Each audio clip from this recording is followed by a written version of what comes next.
All right, so looking at number 4, I'll go ahead and kind of do this here.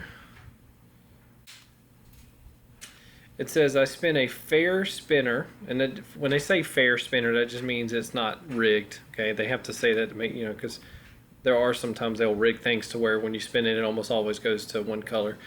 And it says with colors blue, red, yellow, and green. And then it says a 10-sided die. So it's just like usually when you roll, it says a number cube, that's just a die. But anyway, so when you roll a dice, usually there's 6 sides, but this one just has 10. Okay, so it says what is the probability you spin a yellow and roll an odd number? Okay, now the first question is, are these dependent or independent? Well, does what I roll here affect what I will roll here? Well, no, of course not. Okay, first off, they're two different things. But even if I was asking if I've spun it and roll a yellow, would that affect my second spin? Well, no, it wouldn't affect it at all. The probability would still be the same. So with independent events, to find the probability, we just take the probability of each event and then multiply them. So what I mean by that is the probability of getting a yellow would be 1, because there's one space that's yellow out of a total 4 spaces, since they're all the same size. So the probability of getting a yellow would be 1 out of 4, and that makes sense here. The probability of getting an odd number, now if we think of a number cube, a 10-sided number cube, you have the numbers 1 through 10, okay? Well, how many of those numbers are odd? Well, you would have 1, 3, 5, 7, and 9, so half of them, okay? So, and that would be the case pretty much no matter what die you had. If you had a regular 6-sided die, half of them would be odd. Same thing with other die.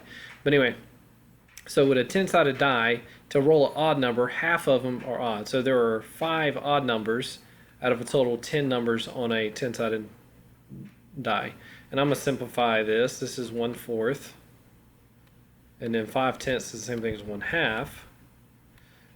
So then I just multiply the two together, which would be 1/8. And if I'm not mistaken, let me make sure I don't do my math wrong. That is the same thing as 0.125, or it may have said 0.13 on the question. So, all right. Now I'm going to skip these because we kind of already did those. And this one is not too bad. It looks, I'm going to do 8, 9, and 10 here. Here, I'll just do 8 and 9 all in one fell swoop here. No, I'll do one at a time. Sorry, I'm changing my mind too much here. All right, it says if the probability of A is 0.75, probability of B is 0.40, and the probability of C is 0.55, it says if the probability of A and C is this, are A and C independent? Now, the way you figure that out is if two events are independent, that means to multiply their individual probabilities. So if I took the probability of A times the probability of C, that would have to be the same thing as the probability of A and C. If it's not, then they're not independent. So if I multiply 0.75, so 0.75 times 0.55, because that's what C is over here, what do I get? And I'm going to do that in my calculator. So 0.75 times 0.55 is 0.4125, okay? And then it says if probability of A and C is 0.41, are A and C independent?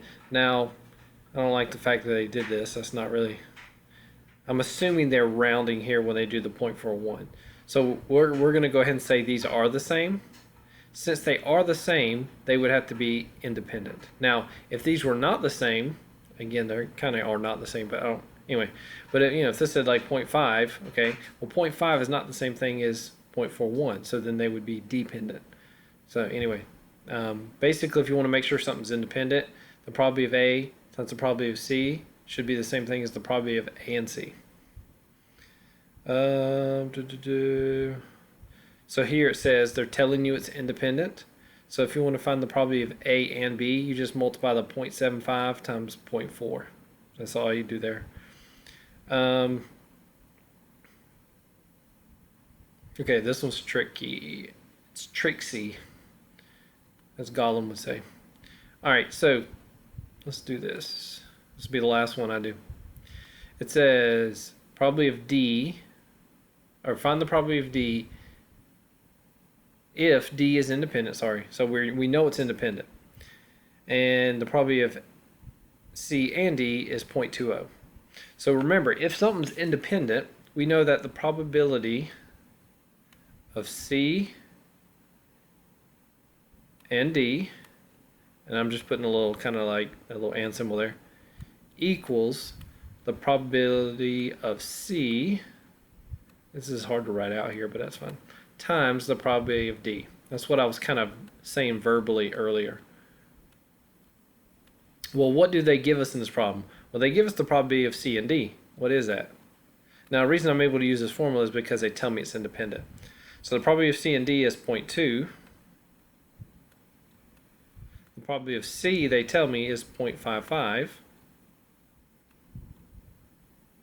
And what I'm looking for is the probability of D. I'm just going to write it as D here.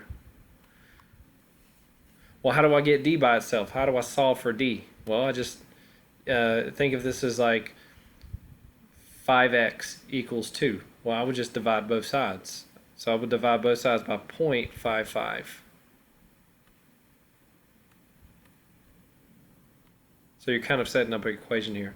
So 0.2 divided by 0.55 equals 0.36, 36, whatever.